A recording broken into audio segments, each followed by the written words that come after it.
In this video, update lang tayo sa kaganapan sa market. So nangyari nga yung expectation natin na pagbisita ni Bitcoin below 100,000 at na-anticipate natin ito based on price action. Bago pa mangyari yung pambobomba ng Amerika sa nuclear site ng Iran na itinuturo na dahilan ng market dump. Now, ano ang kailangan natin makita sa galaw ni BTC para maging valid ang recovery nito? Yan ang pag-uusapan natin ngayon. At kung interesado kayo sa ganitong mga content, token reviews, crypto news, anything related to crypto, make sure to subscribe and hit the notification bell. Kahapon, pinuno ng takot ang social feeds. US airstrike sa Iranian nuclear sites. May bantang isasara ng Iran ang Strait of Hormuz, isa sa pinakamahalagang choke point ng langis sa mundo. Kaya't sumigaw ang marami, brace for triple-digit oil, stagflation at crypto crash.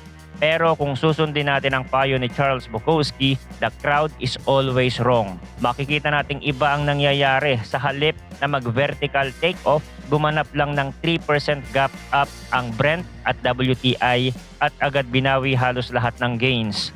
Alas 8 ng umaga, nasa $77 lang si Brent, angat ng 1.4% day on day matapos sumilip sa 5-month high na $77.79 bago biglang humina pabalik. Si WTI ganun din, tumukod sa $78.58, bumalik sa $76.75.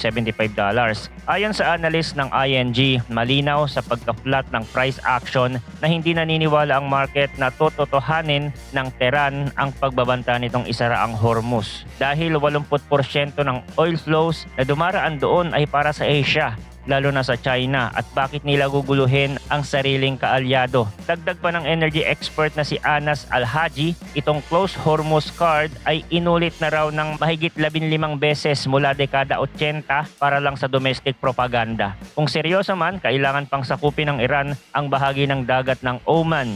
Ibig sabihin, gera yon kontra sa buong GCC. At mas masasaktan pa nila ang sarili nilang kaalyado kesa sa kalaban. Kaya in essence, puro rhetoric kumbaga. Habang nauuntog si oil sa reality, bumalik naman si Bitcoin sa itaas ng 100,000 pagkatapos sumilip sa 98,000 price level kinagabihan ng linggo due to extreme fear. Umabot sa 8 to 10% volatility premium ang BTC puts sa derivative kumpara sa calls, pero hindi nagtagal. Ngayong Monday, kinain ulit ang bulls ang liquidity sa ilalim. Bumalik si BTC sa 101,000.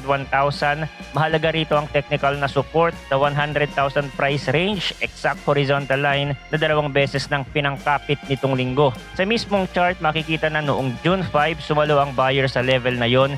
Tinulak pataas hanggang 110,000 pagkatapos ng ilang araw at ngayon nagre-retest lang.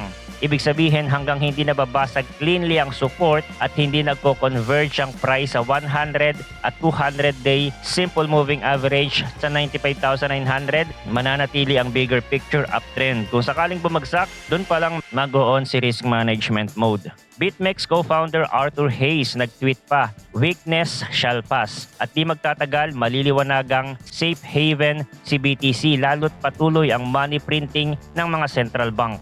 Sa research note ng 10x Research, sabi ni Marcus Yellen, hanggat nasa ibabaw tayo ng short-term realized price na 98,000 at trend support na 102,000, pwedeng maglaro ang mga trader para sa tactical rallies. Pero kapag nabasag yan, risk management na ang prioridad, lalo na kung walang bagong upside catalyst. 3 beses na kasing nabigo si BTC na lagpasan ang 110,000 price level itong nakaraan 5 linggo. Mula tariff worries noong May hanggang Israel-Iran escalation nitong June. Kaya nasa phase pa rin tayo ng consolidation, sabi ni Yellen, at malamang ganito ang galaw sa buong summer. Sa kabila nito, bullish pa rin ang institutional backdrop, sabi ni Eugene Cheng ng digital asset platform na OSL. Ang bilis ng rebound kahit nag-dip sandali sa ilalim ng 6 figures ay patuloy ng malakas at pangmatagalang support mula sa malalaking kapital. Paliwanag niya, patuloy na tinatanggap ng market ang crypto volatility bilang macro shock absorber at parte na ng mas malawak na bullish trend. May usapan pa ngang baka altcoin season na raw ang susunod. Ayon kay Nick Ruch ng LVRG Research, kung mag-stabilize ang macro at pumasok ang crypto-specific catalyst, posibleng lumamang ang alt sa performance. Sa ngayon, overall market cap bumaba lang ng 1.5% sa $3.21 trillion sa loob ng 12 oras. Mga $50 billion ang nabawas, kaya may space pa para sa rotation kapag humupa ang takot. Daily price action tayo kay BTC. Kung matatandaan nyo sa previous analysis natin, ine-expect na natin yung drop na to bago pa lumabas yung balita na binomba ng US ang mga nuclear site sa Iran. Kasi yun ang tinuturong dahilan ng pagbagsak ng price. Pero bago nga mangyari yan, nakita na natin sa chart yung posibilidad ng retest sa 100,000 kasi nga nagpakita ng weakness itong si BTC. At itong ilalim na ito ng 100,000, dyan natutulog yung mga liquidation level and stop loss ng mga bulls. So na-sweep na yon at maganda naman yung bounce ni Bitcoin dito. From 98,000 nakabalik agad sa 101,000.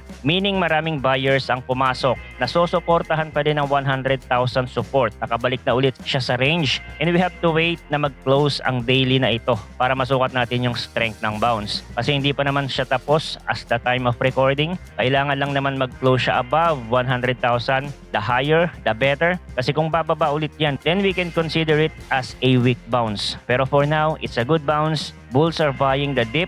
At kung i-zoom out natin, BTC still above on this possible bigger range. This is a local bottom. Posible ba na mag-retrace dyan si BTC?